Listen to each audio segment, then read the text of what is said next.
Patricia Castillo. That way. It's kind of mirrored. The other way. And this is our Wednesday afternoon home buying seminar. We get together every Wednesday afternoon to talk about all things home buying. We get together and talk about rates and markets, bring vendors in, talk to people about who are looking to buy their first home or to upgrade and buy their next home. And Patricia and I both real estate agents. I'm a broker associate practicing in Southern California. We're part of a national team, and so we'd love to help you no matter where you are, either directly or we can connect you with friends of ours. Patricia, what's the word of the week this week? What's your finger on the pulse of the market tell you today? Well, I've seen. Oh, by the way, for these watching, we don't script this or practice this. In case you're wondering, Yeah, this is rapport. This is just freestyling here. Yeah. So I've seen, obviously listings are sitting on the market a little bit longer. But I feel like that is also a very, very good sign for buyers, because last 2 years, buyers just wanted a home. Anything that they could get themselves into, right? So they were compromising on different things, size, location. And now that we have, more inventory on the market, as a matter of fact, today in Downey, we have about 5 new listings. And so there's still new listings coming on the market every day. And what I've been, saying is you're going to marry the home and you're going to date the rate. So don't focus on the rate. Actually, rates are lower today. And you can always refinance when the rates come down. Today a 30-year fixed is at 5.18%.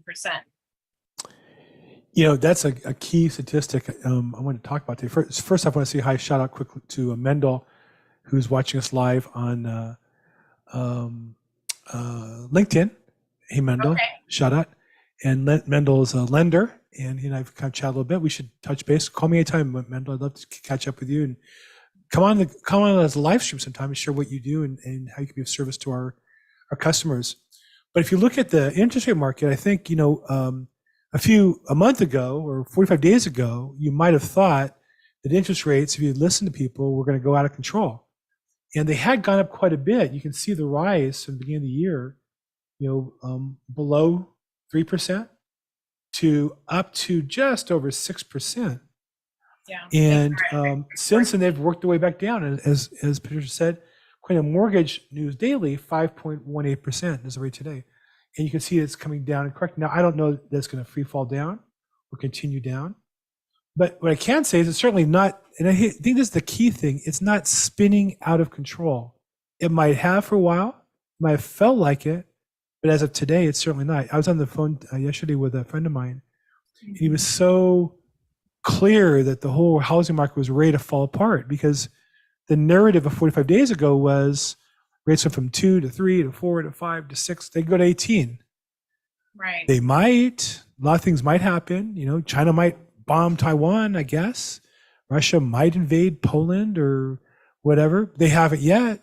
Based on the cards we have today, rates have come back closer to where they were and certainly affordable. And as Patricia says, I think the market's certainly more healthy. In fact, it varies all over the country, but I wanted to walk through the numbers and just show you guys. Overall, it's true in some markets. There's always new listings come on the market, but actually right now we have low listings. The only year lower was during last year, during the pandemic.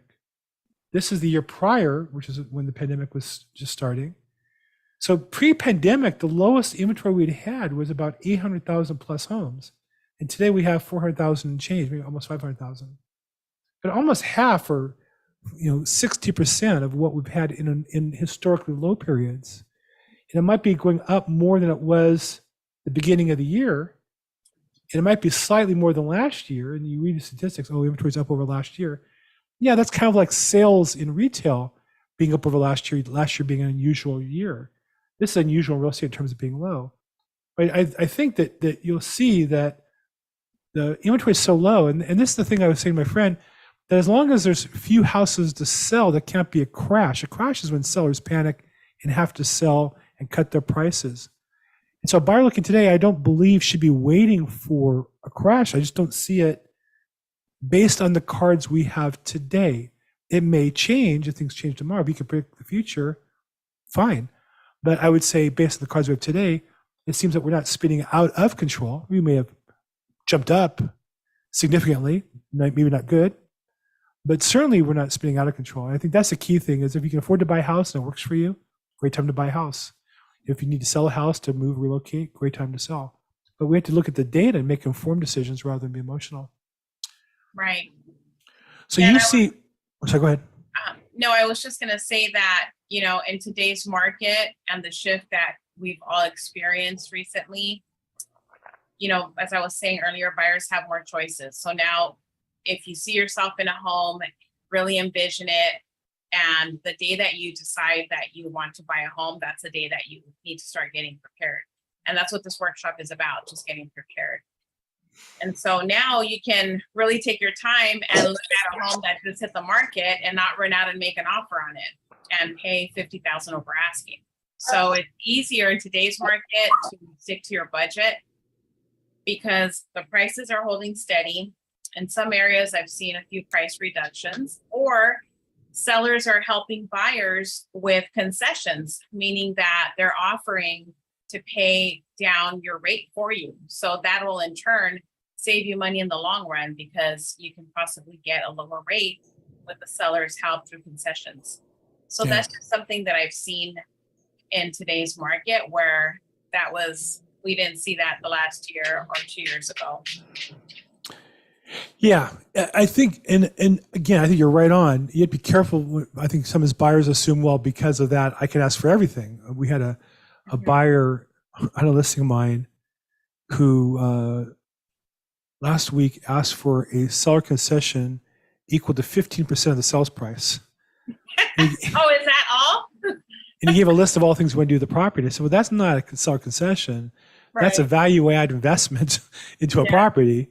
Right. And I think the thing, as I explained to the agent, is there anything here that your buyer didn't know when he walked in the door? I mean, we knew what year the property was built. It was built in the 1910s or 20s. And, you know, all of that means and the condition of the property. And I said, I understand your buyer would like to have, you know, a remodeled property. That's not what we're selling. Right. So I think sometimes, and basically my seller just said no. And we're negotiating to some degree, some concessions. We're not quite done there. I don't know if we'll get to, but we're not going to get to anywhere near his number was. But I think buyers have to understand that sellers still don't have to sell for the most part. You know, in my seller in this case, he's saying, well, for that price, we'll just develop the property ourselves or put it back in the market. And that's really what we're faced with. On one hand, buyers can get good concessions, but it's certainly not a crash. And I don't see those numbers coming up anytime soon in my book. Right. Yeah, and the other thing to consider is, you know, in the last 2 years, sellers were mostly looking at conventional financing for buyers. Mm-hmm. And so other loans were kind of not even on the spectrum at all. So, you know, that's what I mean by buyers having more options too, because they're able to look at FHA loans and make an offer with FHA financing and having that loan approval that says you're getting an FHA loan. So that helps you by putting 3.5% down. Typically, FHA loans will have a lower percentage for you. So as a buyer, you know, you are getting that advantage of a lower rate already. Our colleague, Jill Spatty, says, are you seeing the buy down rate coming back into fashion? And I remember I started my career as a lender, and I started when rates were over 10%. And it was very common. One of the basic tools I had as a lender was the cost of a buy down, a 3-2-1 annual buy down, a 3-2-1 6-month buy down, a 2-1-0 buy down. And we would regularly put together packages. And then for open houses, we would prepare market materials that included the buy downs to get the buyer in. And we could qualify them at the rate for short-term buy downs, or sellers could pay points to buy down the rate longer term. Builders commonly did that, where they would pay maybe 3-5%, but they would package together the points to lower the interest rate. And then we'd mark what the payment was for that property. You can move this property with this much monthly mortgage payment, and then taxes, insurance, and whatever else. And so her question is, you're saying, so I haven't seen that.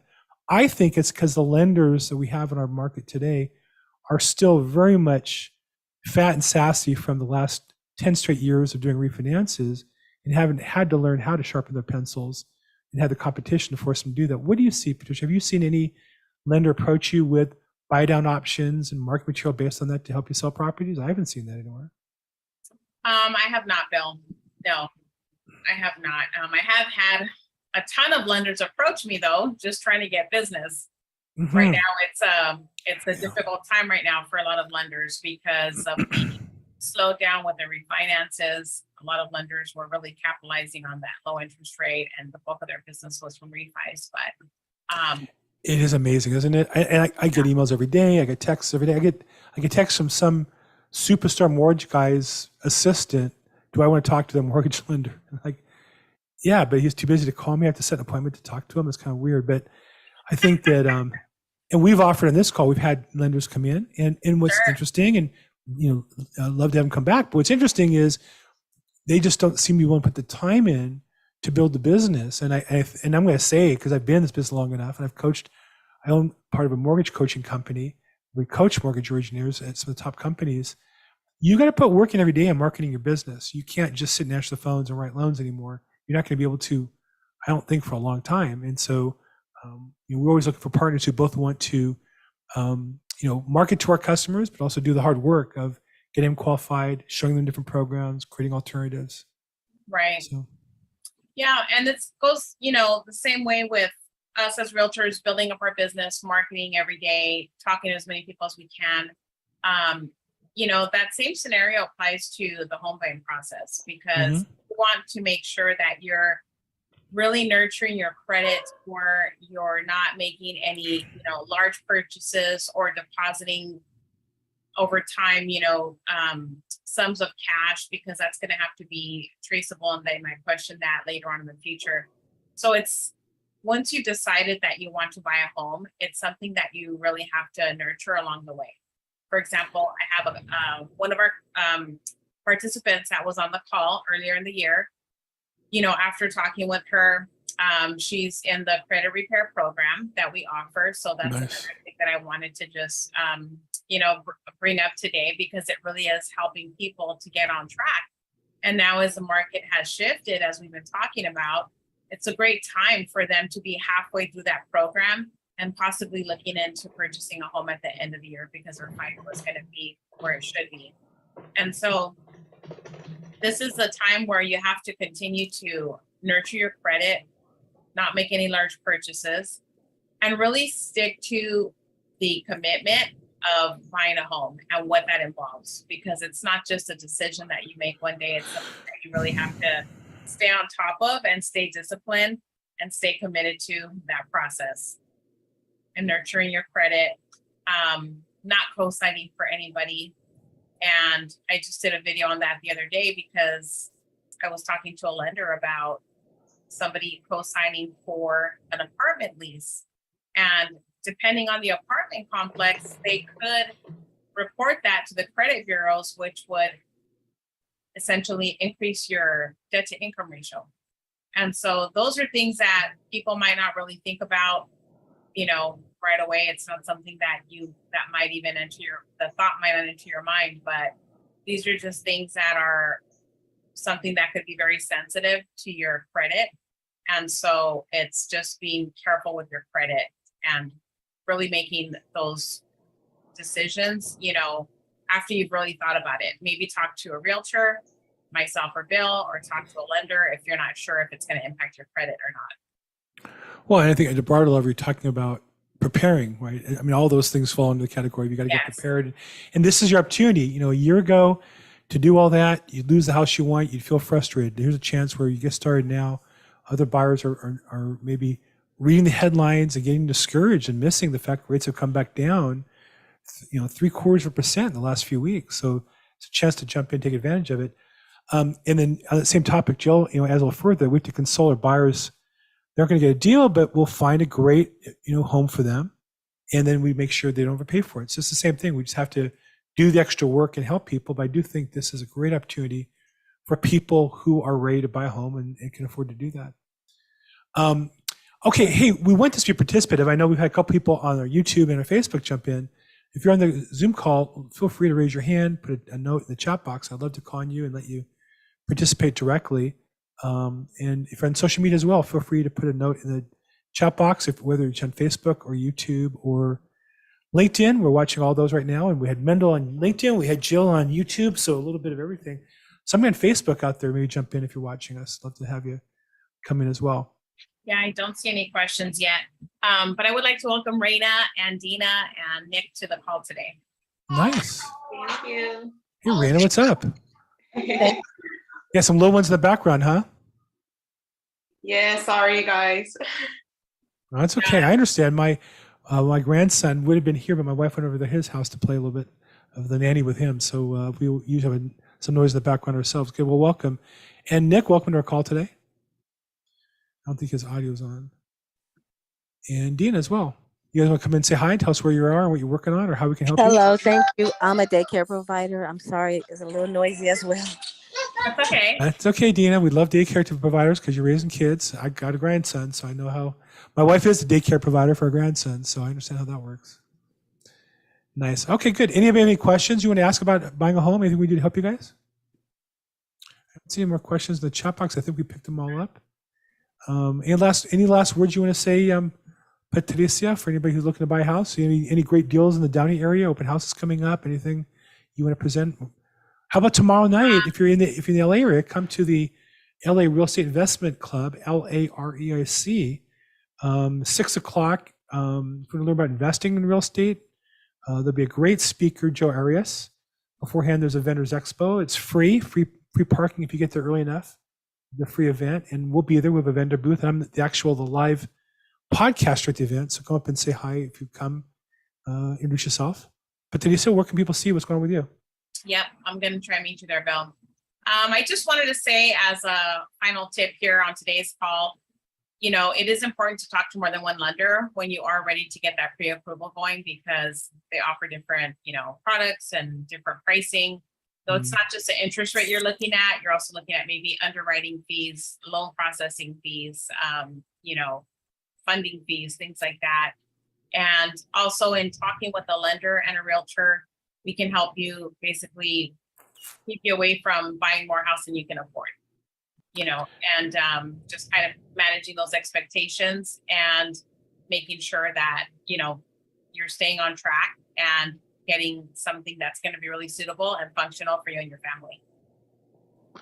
So we did get a Facebook user who just said, hi, Patricia and Bill. Always a pleasure. Thank you so much for the latest updates. And then we got a question from Tim out of St. Clair. What's a typical down payment required today, or is there a typical one? How would you answer that? Well, for FHA, it's 3.5% for down payment. Mm-hmm. Conventional, you can put down lower than 20%, but there will be mortgage insurance that's still applicable. Anything lower than 20% for conventional. Nice. Yeah, and I'd say even at, of course, VA, if you're a veteran, you qualify, no money down. And then there's closing costs, but if you plan things properly, you can get a seller to pay for some of the closing costs to lower your out-of-pocket up front. So it's all negotiable. So it depends on what you're looking to buy and where you're looking to buy and what your financial profile. Sometimes putting a little money down is good, but don't let that stop you. Or at a minimum, meet with Patricia or I and get with one of our lenders and get a game plan together. If you don't have the down payment, let's work on that together. There's some different options we can look at. And I'm going to guess in the near future, we're going to have a few more rent to own option, or at least own options coming up as sellers try to sell and get their price. So I would say don't make a decision you don't qualify. Let's see where you are today and then see what your needs are and make a plan to get there, whether it be right away or we get you down the road. Absolutely. So thanks, Tim. Thanks for jumping in and saying hi. Let's see, where are we? So I think that's any final words. So tomorrow, see us if you're in the LA area at the LAREIC, which is the LA Area Real Estate Investors Association. I'll put that on the screen.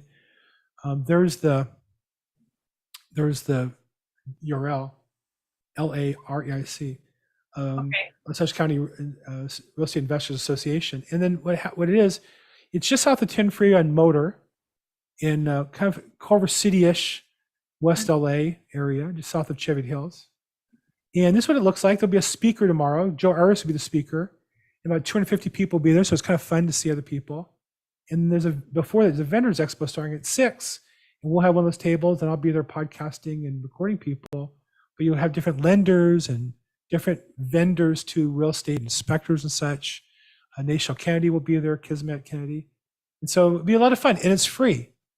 Parking's free if you get there early enough. Otherwise, on the street, there's some meter parking. But if you're there, definitely come up and say hi to us. And any last words, Patricia, before you wrap up? No, I think that's it. If anybody has any questions, please call me at any time. I always answer my phone, and I can be reached at 323-365-9909. And my contact info is in the chat as well. I'm Bill Gross. I don't answer my phone all the time. If you need something right away, call Patricia. In fact, I'll probably forward you to her if you call me. Just 'cause I'm a little older and I got a grandson now, and we're trying to build a business here. I'm not as available, but glad to help you guys. Love to have you on the call. We do this every Wednesday, 5 p.m. Pacific, 8 p.m. Eastern time. We record it. We live stream it to YouTube and Facebook and LinkedIn. Obviously, we had people from each of those 3 today. And then we also put the recording up there as well. So thank you for participation, Jill and Tim and Facebook user.